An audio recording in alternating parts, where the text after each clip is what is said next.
The year, 1619.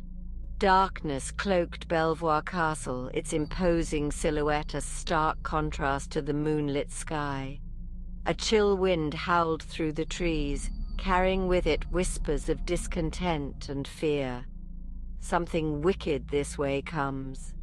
A palpable sense of dread permeated the air, seeping into the very stones of the ancient fortress. It began subtly, a murmur among the castle's staff, whispers of strange occurrences, unexplained illnesses, and malevolent gazes that sent shivers down their spines. These were not mere tales to frighten children, but deeply unsettling accounts that spoke of a darkness encroaching upon their world. The epicenter of this growing unease was the nursery, where the young Earl of Rutland's children, Francis and Catherine, suffered from fits, trances, and a litany of ailments that baffled the castle's physicians. Their once vibrant laughter was replaced by cries of pain and terror, their small bodies racked with unseen forces. As days turned into sleepless nights, a terrifying question began to take root in the hearts of the castle's inhabitants. Was this the work of witchcraft? The suspicion, once planted, spread like wildfire. Fingers pointed to the castle's servants, particularly the women who worked within the Earl's household. Their whispers, their glances, their very presence became suspect. Among them were two women, Joan Flower and her daughters, Margaret and Philippa, who would soon become the focal point of the unfolding drama.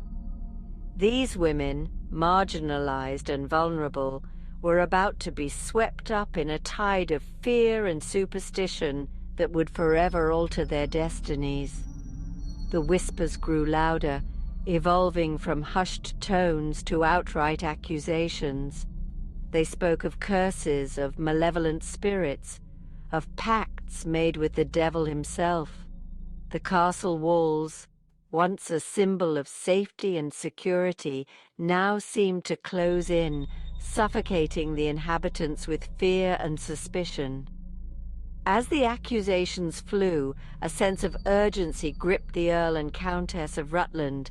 They were responsible not only for their children's well-being, but for the very soul of Belvoir Castle. They knew they had to act swiftly and decisively to root out the evil that had taken hold within their home. Joan Flower, a woman hardened by years of toil and hardship, became the prime suspect. Her sharp tongue and solitary nature had always set her apart, making her an easy target for suspicion. Her daughters, Margaret and Philippa, shared her fate, their youth and frailty, no match for the tide of fear that washed over Belvoir. Accusations flew thick and fast, painting the women as agents of darkness, their motives rooted in envy and malice. They were accused of using dark magic to inflict pain and suffering upon the Earl's children. Their alleged crimes whispered like poison in the ears of the terrified household. The weight of these accusations pressed down upon the women, their denials dismissed as the desperate pleas of guilty souls. Their lives, once unremarkable threads in the tapestry of Belvoir, were now unraveling before their very eyes. As the net of suspicion tightened, the Earl and Countess of Rutland found themselves grappling with a horrifying dilemma. Torn between their duty to protect their children and the gravity of condemning potentially innocent women, they were faced with an impossible choice. The weight of their decision, they knew, would have far-reaching consequences, not just for themselves, but for the very fabric of justice within their domain. The fate of Joan Flower and her daughters rested precariously in the balance. their lives hanging by the slender thread of reason in a world consumed by fear. The whispers that had once swirled around them now morphed into a deafening roar, demanding their blood. The once familiar halls of Belvoir Castle transformed into a labyrinth of paranoia and suspicion. Every shadow seemed to hold a threat, every whisper a potential accusation.